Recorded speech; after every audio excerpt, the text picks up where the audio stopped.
In this episode, we're going to answer a bunch of questions. I'm going to show you the ecosystem that is started on my boat with a bunch of different animals.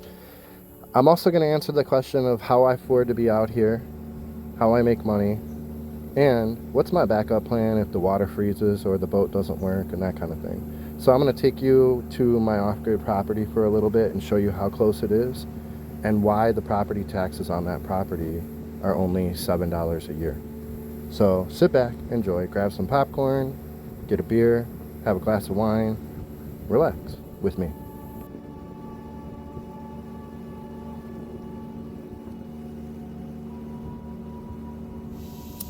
Unfortunately, I lose interest in a lot of things rather quickly. I can't really stay focused on something for too long or it gets boring. That is not the case when it comes to nature. I can immerse myself in it. I can sit and watch an animal participate on Earth and go through its life for the longest amount of time and I don't lose interest. I just find it intriguing. Over and over, I find something more intriguing to watch every time I zoom in a little bit more, come closer and look at something smaller than I ever noticed before. This world's amazing, and I just want to live out inside of it. I want to be part of it. I want to watch nature around me all the time, every minute. If I'm awake, I want to watch nature. So this ant came on the boat, picked up the seed. I was wondering if it was going to it's still trying to figure out how to get back off the boat. Because I know its home is not on the boat, so I don't even know why it came over here, but I'm curious if it figures out. Oh, it just jumped off the damn boat. Oh, no, it didn't. So I'm going to track it and see what it's even doing. Okay, so it didn't take the rope. It's taking the electric cord.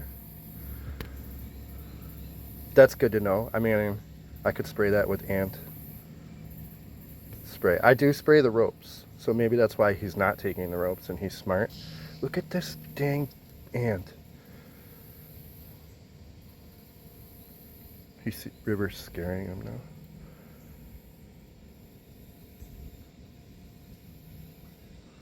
Yeah, so I guess he just came on and grabbed, and that's a seed. It's not just a leaf, it's a little seed, so there's probably more nutrition in there. This is what I've noticed is happening. The spiders make webs and catch bugs. The ants come and take the bugs from the web back to their hive and the log over there. Now the spiders get attacked by the daubers that build these little cones, and basically they put a baby in there and then they stuff the room next to the baby full of paralyzed spiders, and then they close that thing off, and then they leave. So basically the spiders are getting eaten by the bees and the spider webs are being cleaned out by the ants, and that's all kind of going on right in front of my face, and it's actually a really good look at this. So I dusted this off 3 nights ago. So that's 3 nights of spider webs and dead bugs. Let me show you what it looks like at night back here.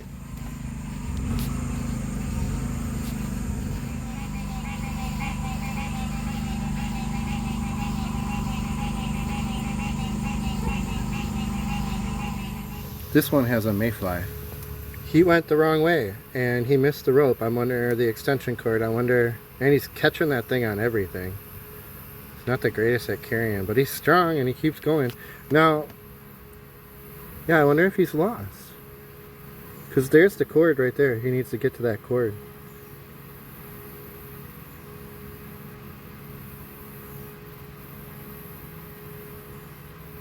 I don't know. Look at how he's using his feet to move around on the. It's like he's using his feet to sense where the trail is. Oh no, he's got something stuck on his leg. He got it off. You're so close to figuring out your way home. It's right there. You can do it, buddy. There you go. There you go. Look at him.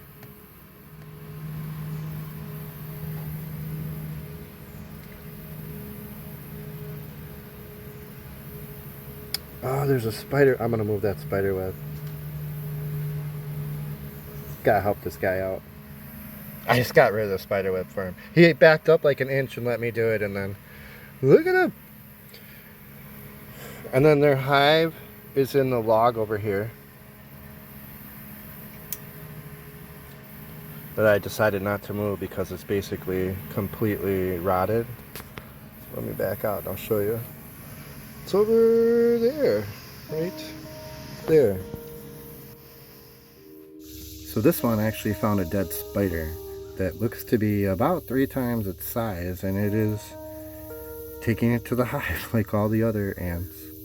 So these are carpenter ants. They prefer to be in wet, rotting wood, and they actually carve out a huge hole, I guess a cavern inside of the log, and that's where they keep all their young and food and stuff like that.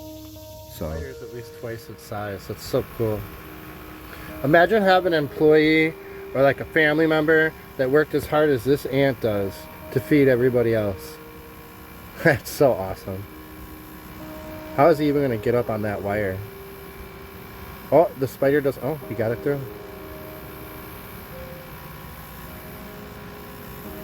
He did it.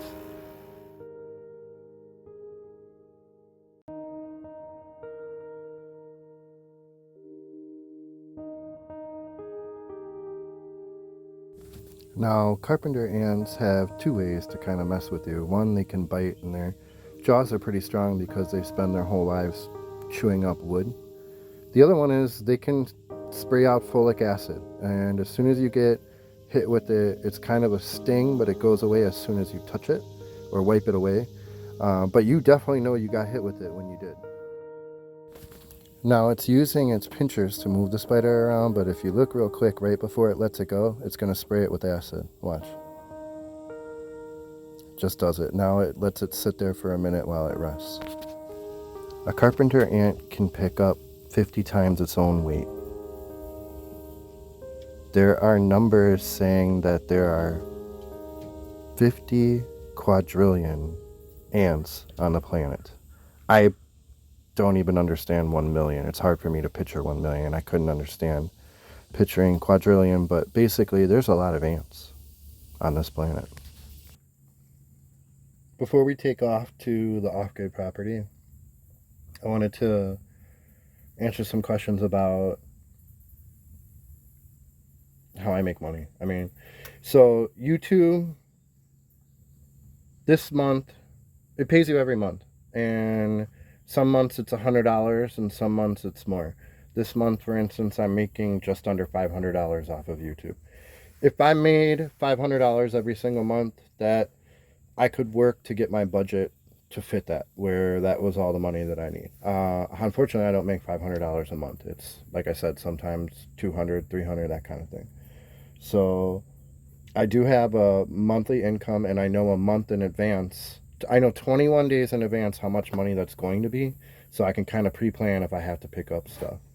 I'm going to jump to some shots of me doing side work. Essentially, I pick up jobs in different states and different places, just doing side work where I can be part of a crew. And I've done everything from landscaping to construction to, at this point, I'm actually building houses. And yeah, I don't typically work more than 2 days a week unless there's a project that calls for it. So if I become a member of a crew and they need me for 3 months straight, I will work full time for 3 months, and then I won't work again for, a year or two. So the main difference was, for me anyways, is in my 20s, I learned about minimalism, and it kind of stuck in my head, and I didn't do anything about it.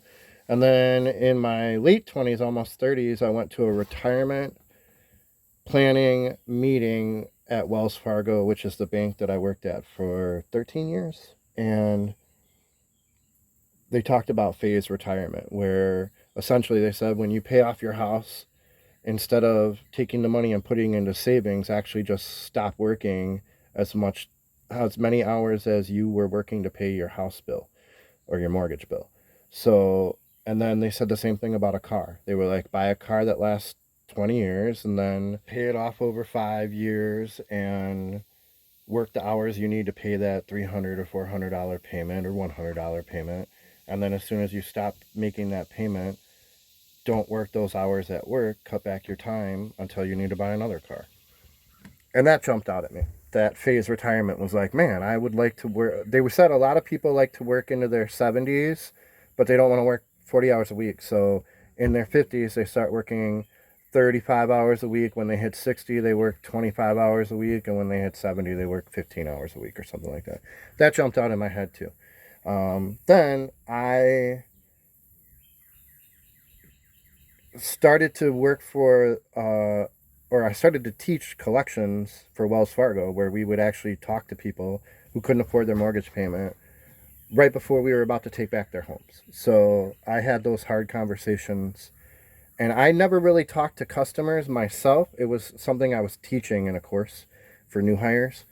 But in that process, I learned when push comes to shove, you need to sell your car and bike to work. And if you have 2 cars, you're doing it wrong, that kind of thing. And if you're paying for a cable bill, but you can't pay your mortgage, you got to not have cable.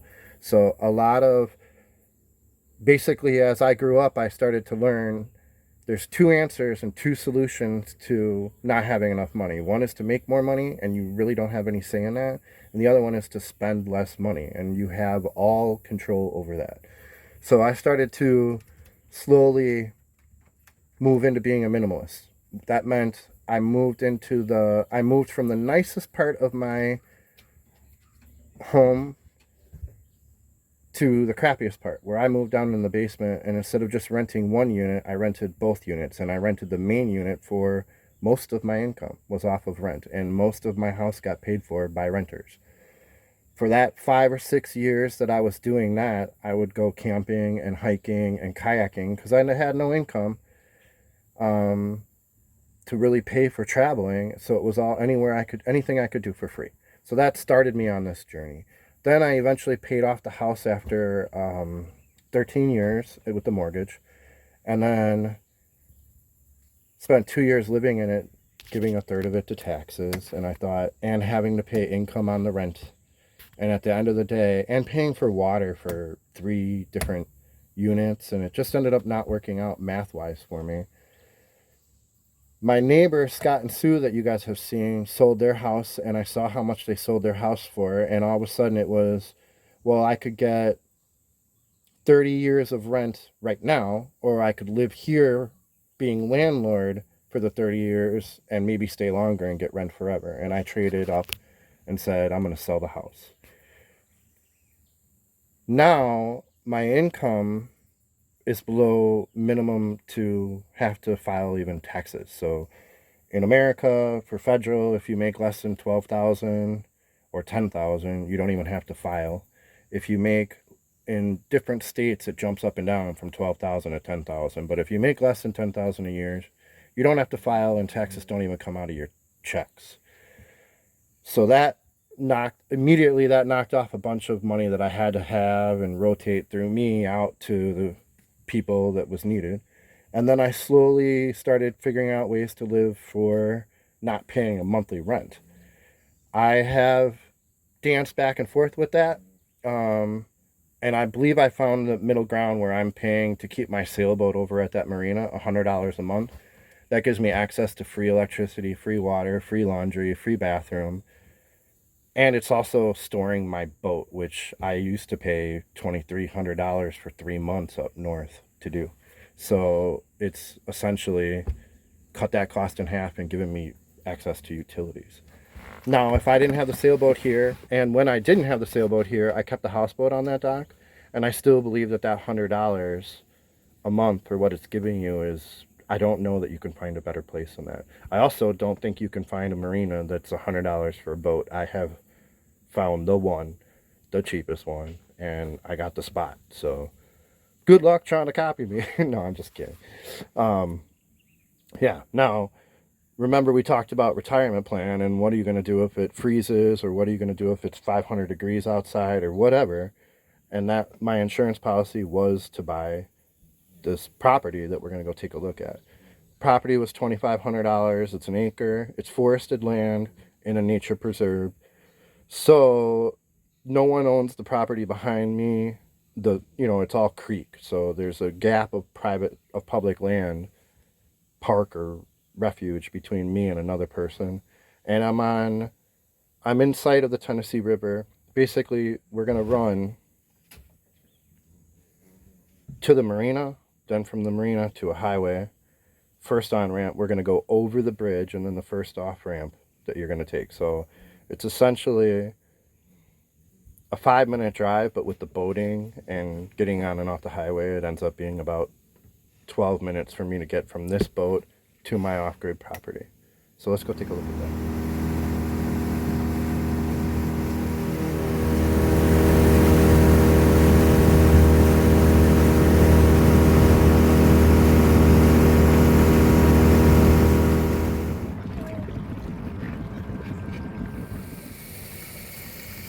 Now I always grab water while I'm here. This is the water I use for drinking and cooking.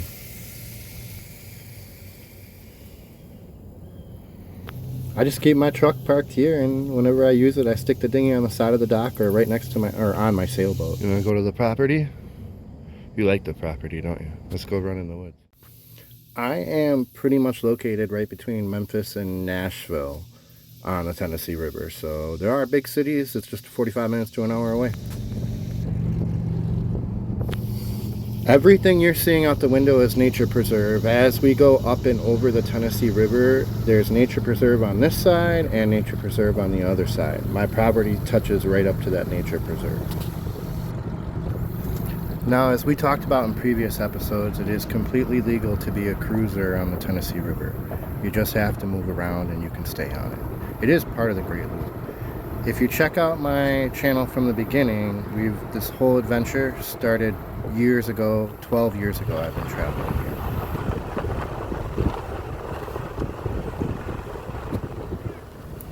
here. Okay, so the one thing I want to point out is that if you don't use the road disappears. The actual road will get covered by the vegetation. So the more you use it, the better.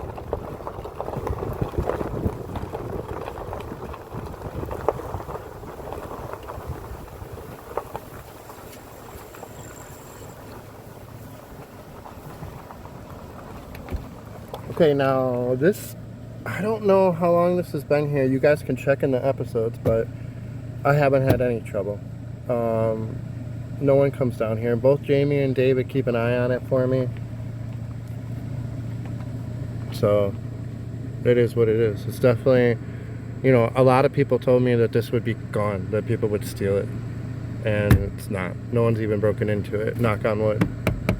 But so that property is $7 a year, as I was saying. And in Tennessee, now this is, a lot of people have been pushing back on this, and I don't like talking about it, but I get hundreds of thousands of views every time I bring up taxes and money. So this is now a way that I make income, so I'm gonna please the masses, I guess. Here, the roads in that community went bankrupt in the 70s.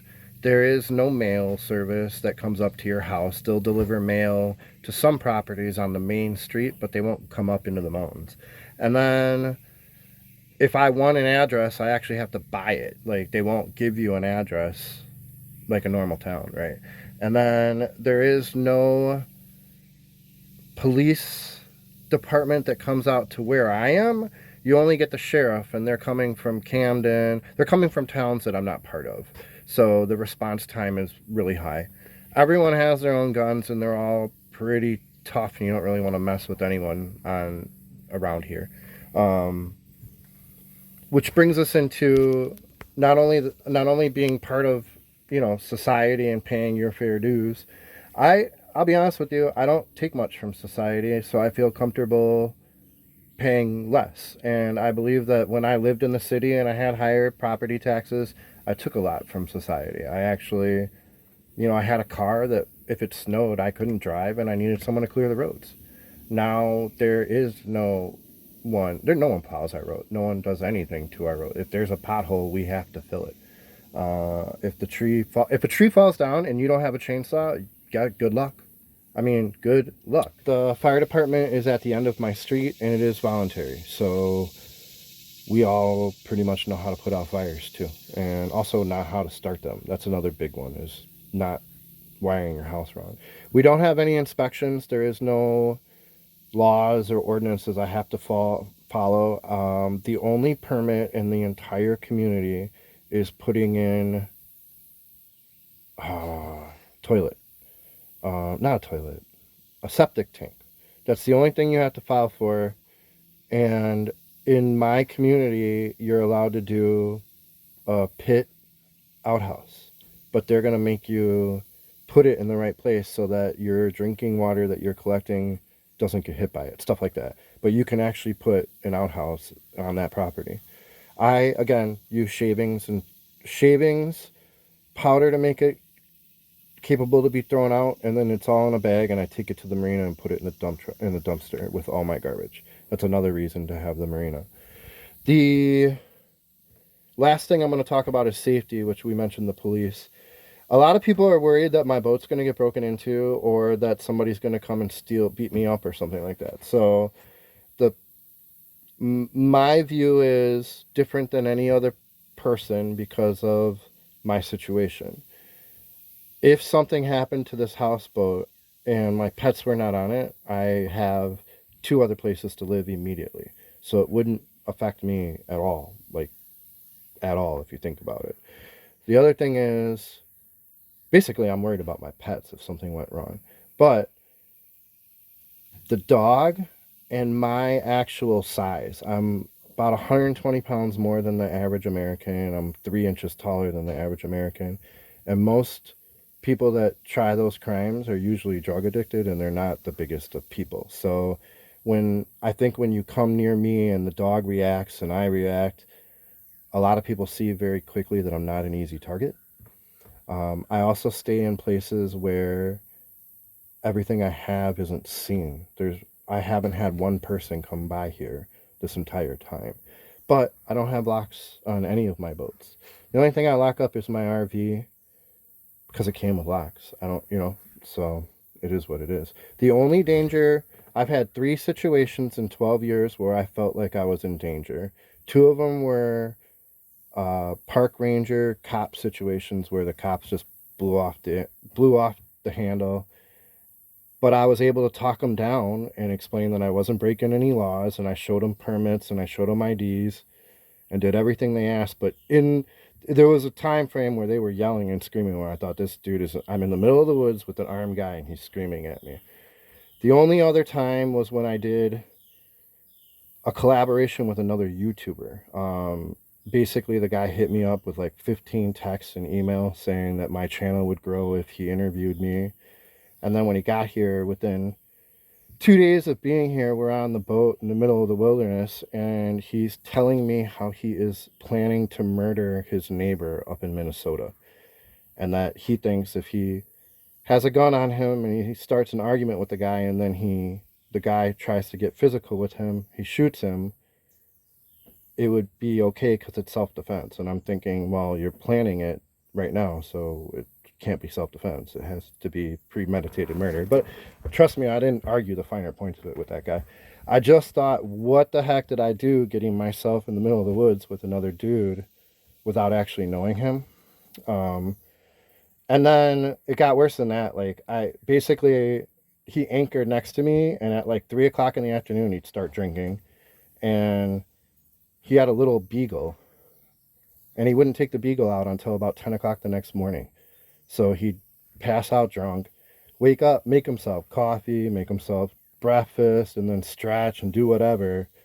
Then he would take the dog to the beach, and you could see the beagle peeing as he reached over the edge of the boat to put it on the beach. So it was like the dog had to go to the bathroom the whole time. So I don't like people who mistreat animals, and I don't like people who want to murder other people. So the only danger I've ever come across was those 3 instances in 12 years. So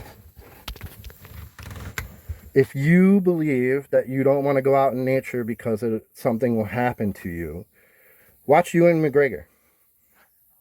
Same situation where he's a bigger guy, or at least A couple of dudes. His friend was bigger. And he went all the way around the world on a motorcycle. And there was 1 or 2 instances where he felt in danger out of the whole, years of trips. And that's how everyone I know, they have stories that this happened or that happened. But it's like 1 or 2 stories out of 3 or 5 years. And I feel like when I lived in the city with my house, I had a couple of mountain bikes stolen. I had a couple of cars broken into. So I feel like that stuff happens wherever you're at, Also, one of my friends is a woman who travels by herself, and she has a whole different perspective of this, legitimately, because it seems like it's like a magnet where men somehow want to help her or think she's in trouble or use it as an excuse to come talk to her when they clearly don't have anything to talk to her about. But she's like hikes mountains, and her endurance and her strength is so much stronger than me that it would be hard for a person to fight with her. On top of that, her level of fear is set to a different notch. When I walk up and I see something that looks completely safe, her brain is pointing out 3 things that are wrong with the scenario, and she's reacting to them before I'm even acknowledging them. So I think that has a huge factor in it, where she will pack up and leave a campsite way before I would, and that has made her life safe over the years. And she's been doing it longer than me. And she's on land, so she runs into more people. So I think that wraps up talking about income, money, and safety. And I think this is long enough video as it is. If you have any questions or you want me to talk about something that I haven't, put them in the comments. Try to be polite. If you're rude, I'll just delete you and you won't be able to comment again. So there's no point in doing that. This is another time, another place. It's been Martin. See you guys soon.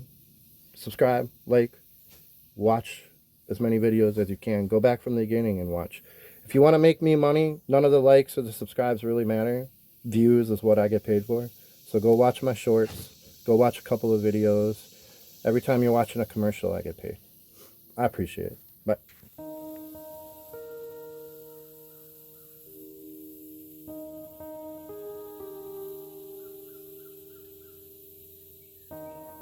So she was trying to climb the tree a second ago. I came over to see what she's going after, and look at, this is kind of the coolest beetle I've ever seen. It's probably 2 inches, and it's got, it looked like a moth to me, but it's a beetle. It's stunning. Look at that.